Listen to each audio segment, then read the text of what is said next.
now we see that how much oxygen is required to the cardiac muscle to remain alive.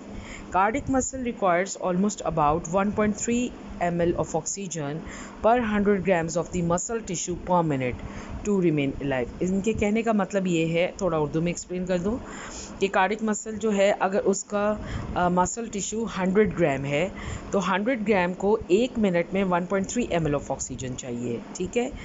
और about 8 ml of oxygen पर 100 grams जो होती है जब एक लेफ़्ट वेंट्रिकल रेस्टिंग कंडीशन में होता है तो उसको सप्लाई हो रही होती है, ठीक है।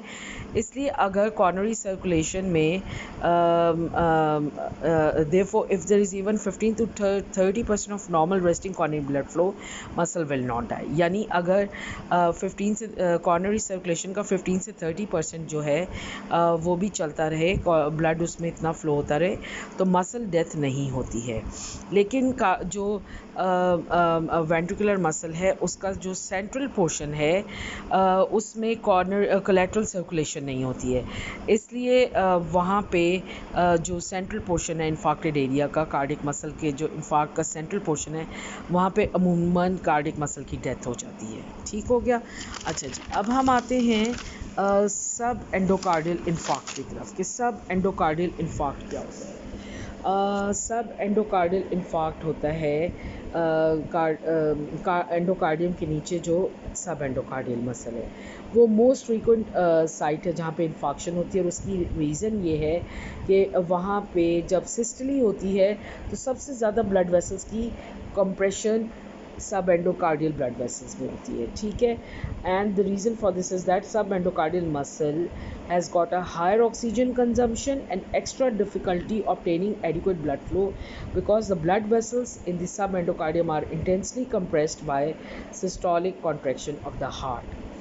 Therefore, any condition that comprises blood flow to any area of the heart usually causes damage first in the subendocardial region and the damage then spreads outwards towards the epicardium। यानी जब भी damage होगा पहले सब endocardium में होगा, सब endocardium से फिर वो एपिकार्डियम की तरफ जाएगा, ठीक है। अंदर से बाहर की तरफ इन्फाक्शन जाती है। और आपने ये 2 पॉइंट्स याद रखने हैं क्योंकि सब एंडोकार्डियम जो है वहाँ पे ऑक्सीजन कंजप्शन ज़्यादा है, इसलिए जब वहाँ पे सिस्टली होती है, कॉन्ट्रैक्शन होती है तो ब्लड फ्लो सीज हो जाता है। दूसरी रीज़न ये है कि इन्फार्क्ट का जो सेंट्रल पोर्शन है वहाँ पे कोलैटरल सर्कुलेशन नहीं होती है जिसकी वजह से इन्फार्क्ट्स डेवलप होते हैं।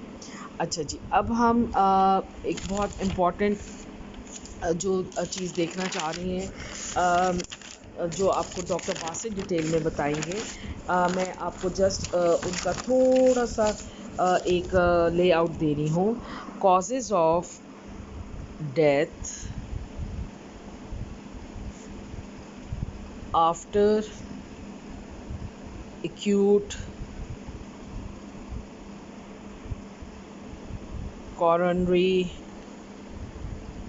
occlusion, ठीक है। अच्छा जी, इसमें सबसे पहली कॉज होती है decreased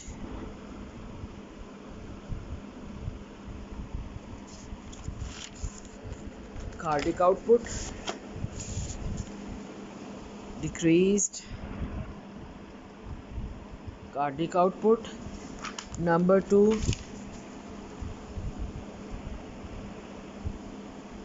fibrillation of ventricles after MI। ये मायोकार्डियल इन्फाक्शन के बाद फिब्रिलेशन की होती है, आपने एरिथमियाज में पढ़ा होगा, ठीक है। And the third one is